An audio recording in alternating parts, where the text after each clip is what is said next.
Good morning, good evening, good afternoon, everybody. Welcome to Pep Talk, the podcast where we give you the truth, the whole truth, and nothing but the truth, so help us God. We take these very interesting, complex, and sometimes a little outside the box health and wellness and even medical conversations. We break them down into simple, small, digestible, understandable tidbits, and then we give you action steps so that you can improve your health, the health of your family, and the physicians that watch can improve the health of their patients and their community. Hey, I'm your host, Dr. Eric Naputi. 20 years I've been a practicing physician in the field of functional medicine, functional neurology, and yes, common sense health, ladies and gentlemen. And today's conversation is a conversation about common sense. I want you to make up your own decision of what you should do for your own body. And that really, at the end of the day, is really what this is all about.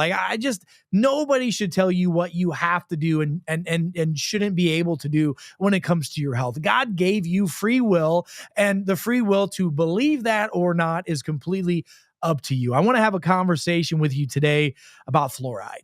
It's something that I get asked all the time. I put out multiple publications about this, and I really want to just lay out the data and the research. And I'm just going to be completely transparent and honest with you. If you want to drink fluoride, knock yourself out. If you don't want to drink fluoride, knock yourself out. But you should know the risk, the benefits, the origins of fluoride, and what you can do to help yourself. And then you can make an informed decision. You can have a little bit of your own discernment to decide what you want to do and not just be told what to do by talking heads on social media like me or anybody else. So let's talk about fluoride because, man, it's in the news every day now. It's one of the most heated topics in our political conversations about fluoride in our water, fluoride in our school systems, fluoride in our toothpaste, and so much more. So I think it's important to know the history before we get into the current day conversations of what's going on with fluoride. So I've got some notes here I want to read to you that I took earlier today. It talks about the history of fluoride, especially in the water systems. And it's really it's a really interesting tale that really intertwines scientific discoveries, political science, industrial waste management, public health efforts, and undeniably some massive corruption in all of those areas and really much, much more. So let's go into a little in-depth of the history of it. So I don't know if you know this, but at the turn of the century, fluoride was really initially recognized for its role in reducing dental cavities, which, by the way, just so we're clear, dental cavities typically come from abnormal bacteria in the oral cavity, and excess sugar, right? But it's a bacterial issue, all right? And there was a dentist in 1901 in Colorado. His name was Frederick McKay, that noticed a very interesting phenomenon with children in a certain region of Colorado that had brown stained teeth. And it was these brown stained teeth, yellow brown stained teeth, were surprisingly resistant to decay. And this condition was known as fluorosis. So they called it fluorosis. And it was later linked to natural high levels of fluoride in the local drinking water. And so, like most doctors and scientists do, they ask questions. And they started saying, all right, is this a benefit for our teeth or our bones? Or what is this? Is it good? Is it bad? Is it ugly? Well, in the 1930s, the U.S. Public Health Services began researching into fluoride, exploring its ability to prevent dental decay. And the big quote unquote breakthrough came in 1945 when Grand Rapids, Michigan became the first city to fluoridate the water supply intentionally. And the following decades after that, it sounded like a good public health policy, and everybody just did it. I mean, everybody across the board. It's very rare to this day to not have fluoride in your water supply, especially your public water, and also in most of the bottled water that you drink. There was a lot of political push for this, and there's a lot of reasons for that.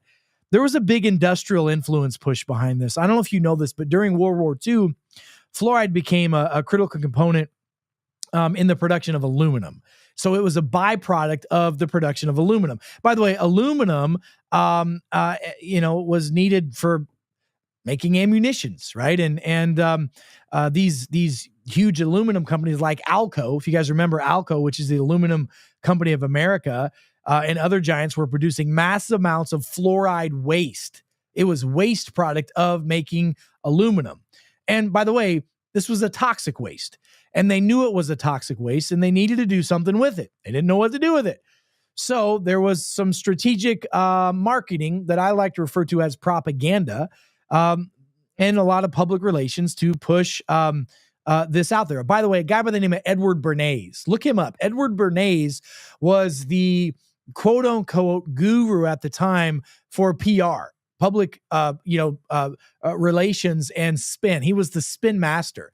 So they hired this Alco and other companies hired Edward Bernays to spin that this toxic waste material was actually good for our teeth and should be put into our water supply. He was a famous psychologist, by the way, and he famed fluoride as safe and essential to public health intervention. So that's really what happened. And the governments got involved in the U.S., and especially the public health services, and they endorsed fluoridization based off of early studies that were done. By the way, similar studies were done that said tobacco, not only is it safe, but man, it's healthy for you. Doctors recommend, 9 out of 10 doctors recommend Camel cigarettes. I mean, that literally happened. Just like opioids were safe for you. Just like the food pyramid was safe. Just like certain cholesterol medications are safe and effective. And just sign up and go ahead and get yourself the brand new and improved, only tested on 8 rats, new and improved injections that people are going to get. No propaganda in there. By the way, there was a big influence around the Cold War as well. During the Cold War era, fluoridization was often marketed as a patriotic measure. It was presented as a scientifically backed initiative that demonstrated the country's commitment to progress and public health. And it was anti-American if somebody came out at that time and said, we should not be using fluoride in our water. They literally called you a communist. Man, when else did people get called names and stuff during public health outcries that turned out to be false? I don't know. I wonder how Tony Fauci is today. But anyway, if you dismiss that, you got called lots of bad names. And if you were a physician at that time speaking out against it, boy, did they come after you hard. Now, let's talk about scientific aspects of fluoride. Let's talk about the science behind it. Okay, so here's what we do know. Remineralization of the enamel. Fluoride can help repair weakened enamel in teeth. By extracting calcium and phosphate ions, it creates a stronger enamel, okay? It's called remineralization. You can do that also with hydroxyapatite. That's what I use. I use hydroxyapatite as a toothpaste. I use that. I've actually fixed several of my own cavities in my teeth. And when I cracked a tooth, when I was traveling, I used that to remineralize that tooth. It works. And so does fluoride. Fluoride does make your teeth remineralize. Like your teeth are going to be great, but maybe not everything else. It inhibits bacterial metabolism. So we do know that bad bacteria in our mouth can lead to lots of problems, ultimately teeth decay and gum issues, which can cause problems with our brain and our heart health as well. While there are some documented benefits, is the juice worth the squeeze? Now, there's some dangers of fluoride. So fluorosis, which is a condition caused by excessive fluoride, that can cause, by the way, you can get it not just on your teeth, you can get it on your bones. Your teeth can get stained and your bones can get stained. And a lot of folks that grew up in the 60s, 70s, 80s, and even early 90s have a lot of brownish tint and staining to their teeth and to their bones because they were given certain fluoride treatments as a kid. Do you remember when we were kids, when they gave you a fluoride treatment at school? You went to go see the nurse. They gave you the little white Dixie cup of fluoride. You washed your mouth out and you spit. And they said, whatever you do, don't swallow that.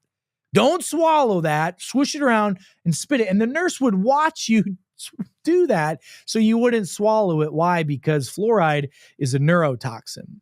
And most studies have proven without a shadow of a doubt that fluoride is a neurotoxin. And a very, very huge study came out of Harvard University showing that high levels of fluoride exposure lowers IQ. Okay. And it's also an endocrine disruptor, which means it can cause problems with your metabolism and your metabolic hormones like testosterone, like estrogen, like insulin, like ghrelin, like melatonin. So it's going to screw up your appetite, your sleep. It's going to cause you to have a higher risk potentially of insulin resistance. This is no bueno. And it can even contribute to thyroid dysfunction. And boy, we have a whole lot of hypothyroid issues in this world to this day, don't we? There's bone health concerns. Excessive fluoride exposure over time leads to brittle bone issues, and it can cause an increase in osteosarcoma. Even though it's rare, it can happen, which is a bone cancer.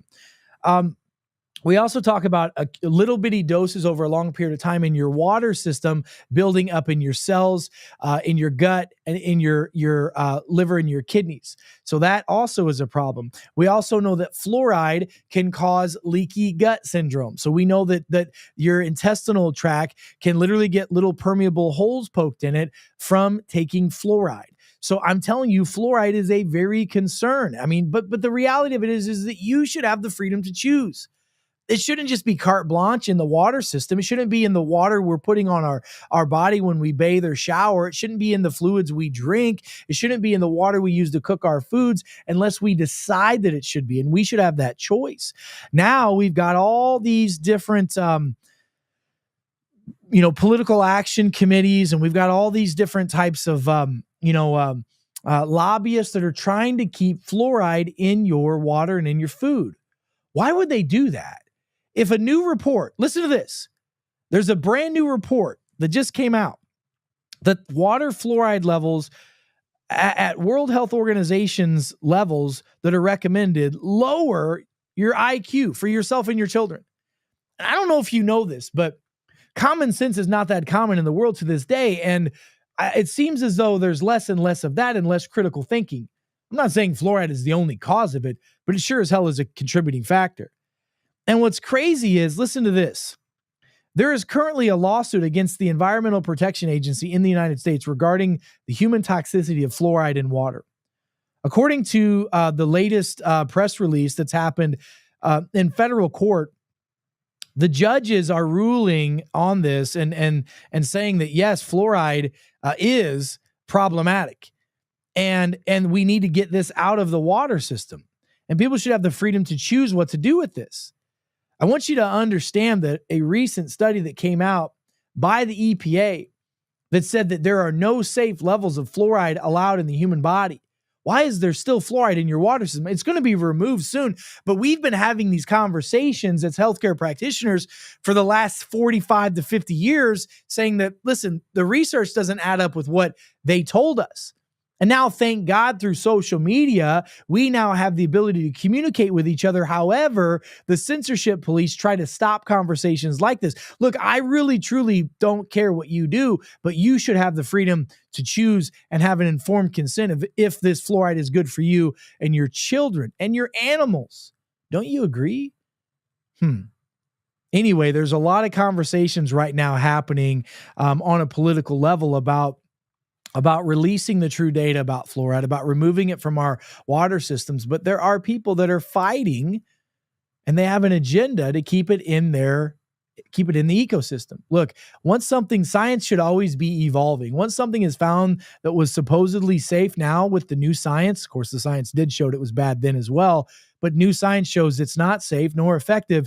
It should be removed immediately. Anybody that tries to push for it, we know that they have an agenda, and anybody that's hiding this in the water supplies, they should be brought up on criminal charges. This is fraud. This is a lie.